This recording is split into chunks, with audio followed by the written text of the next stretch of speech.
faithfully delivering value and interpreting great books from around the world. Hi, this is Sally with the Book Talk. Today, we're diving into the first part of Ulysses by Irish writer James Joyce. We covered the story plot, analyzing the novel's epic nature and how modern heroes are shaped. Now, for the second part, we'll explore the labyrinth of Ulysses with readers, focusing on its stream of consciousness and stylistic innovations. We mentioned how Stephen and Bloom both coincidentally seek love to resolve hatred and tackle their spiritual crises. The novel shows that even in a noisy, chaotic, fragmented modern world, there's still an incredible miracle of love. In fact, this is what artists with humanitarian and compassionate ideals share. It's the very foundation of all great literature. Joyce ends up in the same place as romantic or realist writers like Hugo, Dickens, Balzac, Tolstoy, and Roman Roland. However, his novels stand out with more distinct, experimental, and avant-garde qualities in their narrative form. For 20th century modernist novels, it's not just what's said that matters, but how it's said. That is, the narrative methods, style, and language of modern fiction have become way more crucial. Ulysses doesn't just probe modern consciousness, its depths and complexities. It also pioneers innovations in narrative structure and style. What's most striking is how the novel uses stream of consciousness perspective all around, shifting modern fiction from physical to psychological time-space. Irish poet Yeats exclaimed upon first reading Ulysses that it was something totally new, not written from what the eyes see or ears hear, but from the human mind. It's a record of boundless thoughts and imagination unfolding moment by moment. Critics use stream of consciousness novel to sum up this kind of work. The term stream of consciousness comes from American psychologist William James. He believed human consciousness isn't pieced together bit by bit. Using metaphors like a river or stream fits perfectly. A more refined stream of consciousness technique appeared in the 1887 novel Les Lauriers sans couper by French writer A. Dujardin. Joyce noted that in this book, readers step right into the protagonist's thoughts from the start.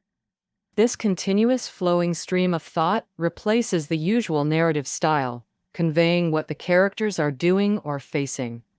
In A Portrait of the Artist as a Young Man, Joyce experimented with stream of consciousness techniques like sensory impressions, inner monologue, psychological associations, and epiphanies. In Ulysses, it fully adopts the stream of consciousness as the narrative perspective, focusing on the protagonist's unending inner activities. Inner monologue is a common technique divided into indirect and direct inner monologue, based on narrator involvement. In Ulysses, the stream of consciousness is mainly indirect inner monologue, often omitting transitional phrases like he thought or he believed. For example, Bloom sees his daughter's letter while having breakfast. This triggers a segment of his inner monologue. He mutters to himself, "Yesterday he turned 15. What a coincidence! It's exactly the 15th of the month. And this is the first time he's not celebrating his birthday at home. Oh, the separation. Remembering that summer morning when he was born, I ran to Danshell Street to knock on Mrs. Thornton's door, calling him to get up. She was a cheerful old woman. Many babies must have been born with her help. He knew from the start that poor little Rudy wouldn't live long, sir. God is merciful. He knew it right away. If he had survived, he would be 11 years old now. Just as Stephen feels guilt over his deceased mother, Bloom also misses his son who died young at 8 o'clock in the morning on June 16, 1904. Although Stephen and Bloom haven't met yet, in their inner monologues, they both feel pain and regret over the loss of loved ones. Chapter 18 of the novel entirely uses direct inner monologue. At this point, the narrator almost completely withdraws, like a director hiding outside a movie, directly presenting the character's soliloquy on the screen of the mind. The magical stream of consciousness consists of 8 long sentences with no punctuation between them. The language style shifts from clear to hazy, from logical to fragmented, mixed with free association, shifts, and jumps. As quoted from the end of the novel, All Right, at that time, I put a rose in my hair, like the Andalusian girls often do, or maybe I should just wear a red rose. All right, under the Moorish wall, how did he kiss me? So I thought, well, he's not worse than other fools. So I gave him a look, making him ask me again. Then he asked, would I? Right, say yes, my dear. So I first stretched out my arm and hung him. Right, and pulled it down to make it snug against me so he could feel my fragrant breasts. Right, his heart was wild with passion, so I said, all right, I do. In this stream of consciousness, Molly starts and ends with the special word yes, forming a circular connection. In her flowing inner monologue, right or yes serves as punctuation, helping readers track the heroine's highly jumpy, direct inner monologue. Joyce said, in Ulysses, to capture a half-awake woman's murmur, I wanted to end with the word I could find, and I found it, yes. It's almost inaudible and can signify acceptance, surrender, relaxation, ending all resistance. Such a simple everyday word subtly conveys the novel's theme, showing Molly's return to Bloom and her renewed acceptance of ordinary life. Stylistic innovations and linguistic experiments also reach their peak in Ulysses. Each chapter of the novel has a fixed subject, style, symbol, and color. For example, chapter 1 corresponds to theology. Symbol is the air. Colors are white and yellow. For instance, pale yellow, bathrobe, and hair. White milk and waves. The novel opens with medical student Mulligan, mimicking a priest's prayer posture. The author imitates a sermon that appears solemn but is actually comical, full of stylistic flair. Buck Mulligan, plump in stature, appears at the stairway, holding a bowl of soap lather with a mirror and a razor crossed on top. He wasn't wearing a belt, and his pale yellow raincoat billowed slightly backward in the morning breeze. He raised the bowl high and chanted, I will go up to the altar of the Lord. At this moment, Stephen feels depressed because he didn't convert to Catholicism before his mother's death. This creates a strong contrast and foil effect against the serious, pretentious sermon style. In Chapter 4, to match Bloom reading a newspaper, the novel uses an advertising style. Chapter 6 describes Bloom attending a friend's funeral, using a fragmented, obscure, nightmarish style. In Chapter 7, set in a newspaper office with 63 bold black headlines, the novel employs various oratorical styles, rhetoric techniques, and concise news reporting formats. The recurring wind imagery also echoes the wind god episode in the Odyssey. Chapter 8 depicts Bloom's dining scene using a wriggling, digestive prose style. A series of eating and gastrointestinal related vocabulary subtly alludes to the Odyssey's scenes of consumption and being consumed. In Chapter 14, when Bloom visits a maternity hospital, Joyce parodies over 20 prose masters like Milton, Bunyan, Defoe, Sterne, Dickens, and Carlyle. Using Old Gaelic, Latin, and Old English, he mimics news styles, dialects, sermons, doggerel, and scientific papers, nearing fetal development in a veritable English-style potpourri. To match the novel's Old English passages, translator Shao Qian ingeniously used classical Chinese. Bloom, past life's midpoint, weathered by vicissitudes, cautiously dignified, descendant of a nation gifted with rare foresight, thus suppressing rising anger, swiftly and prudently restraining emotion, admonishing himself to embrace forbearance. Base ancestors mocked this. The impatient and judgmental scorned it. Yet all deemed it the prudent course. Additionally, Joyce extensively used neologisms, puns, allusions, inverted syntax, folk songs, popular tunes, and multilingual mixtures. Are overall working messages for people who know that they want all the psychology and process means that everybody can know how well it is all out of their way at the front lower. A recurring song in the novel is There is a Flower That Blooms. The song title's Bloom's Flower connects to Bloom's real name and alias Flower. Floor hinting at his fateful turns, his son's death, correspondence with lover Martha, wife's betrayal, and struggles as an alienated Jew. Whenever this melody appears, it evokes themes of memory and guilt, echoing the protagonist's tumultuous fate. In essence, Joyce shattered traditional novels' semantic coherence and formulaic structures. He explored a lot in areas like mythological structures, time-space shifts, stream of consciousness techniques, stylistic transformations, and language games, you could say, right, pushing meaningful forms to the extreme. In historical novels by famous American writers like Faulkner's The Sound and the Fury and Go Down Moses, you can clearly see Joyce's huge influence. Joyce set Ulysses like the ancient Greek Minotaur's maze, warning that he filled the book with countless puzzles and traps for professors to decipher what he really meant, enough to keep them arguing for centuries. That's the only way for an artist to achieve immortality. Facing such a daunting masterpiece, famous psychologist Jung said it took him nearly 3 years to truly understand Ulysses.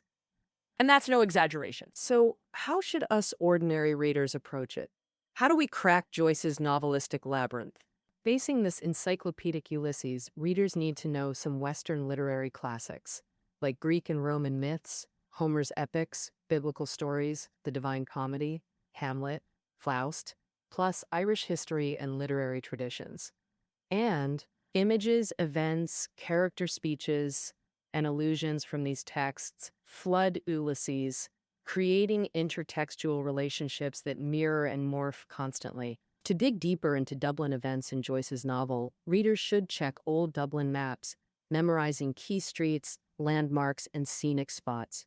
Because every chapter's location, time, and events in Ulysses are anchored in real, tangible reality. For flawless detail accuracy, Joyce often wrote to Dublin relatives, asking them to send maps of Dublin, along with daily newspapers, menus, ads, popular songs, and all sorts of materials. For example, to confirm if Bloom would trip, jumping from outside the railing into his backyard, Joyce had his aunt measure the balcony height and even got someone to test jump it. His obsessive polish of realistic details rivals realist novelists like Balzac. Joyce, who adored modern painting, music, and film, also wove techniques like polyphony, multicoloration, and montage into the novel, giving Ulysses musical and spatial dimensions. For instance, Chapter 11's first 61 lines use fragmented short sentences like musical notes forming a melody, full of rhythm. Bloom is in the Ormond Hotel bar, captivated by a pretty barmaid and enchanted by the piano music, feeling all stirred up inside. The novel describes Brown loves gold, hearing horseshoe clops, jingling steel, and that rude nuisance making gold blush deeper. The flute's hoarse tones play Ireland's pure, lingering trills, long fading calls, seductive whispers. But look, the bright stars have dimmed. The rose gracefully plays a responding melody. Castile is about to dawn. Joyce also uses onomatopoeias. Boylan's carriage goes clip clip, the bar counter chatter chatter, coins clink clink, clocks tick tick. Meanwhile, the blind piano tuner approaches, his cane tapping irregular, tap taps growing louder. From simple taps to 16-syllable tap Bloom, these sounds mirror the siren's temptation in the Odyssey as Bloom faces surrounding chaos. Bloom avoids these traps by writing to imaginary lover Martha. Chapter 10 uses simultaneous narration across 19 scenes and 50 characters, capturing vibrant city life from 3 to 4 p.m. It opens with a priest moving south-north, ends with Ireland's viceroy driving west-east, symbolizing religion and politics, privileged freedom versus a one-legged soldier begging. Wealthy priests pressure tenants for rent. The poor dodge creditors. Poets brood. Playboys philander, narrated like a camera documenting Dublin life. A panorama resembling China's Along the River during Qingming. Recurring images form symbolic motifs throughout. Like musical leitmotifs in a symphony, they echo and interconnect. Bloom's potato, notebook, soap, and ad flyer tossed into the Liffey journey through Ulysses with him. These objects intriguingly correspond to protective deities in the Odyssey. Whenever Bloom performs a heroic act, whether buying meat, attending a funeral, or avoiding his rival, he instinctively reaches into his pocket to touch his talisman. And in Chapter 15's hallucinatory night town, his lemon soap transforms into a magical artifact. He sings, "Bloom and I are a perfect match." He polishes the bright earth, I shine the sky. So for these structural explorations of consciousness, we must shift reading habits, focus on thoughts, images, sensations, spatially, piecing together scenes and references.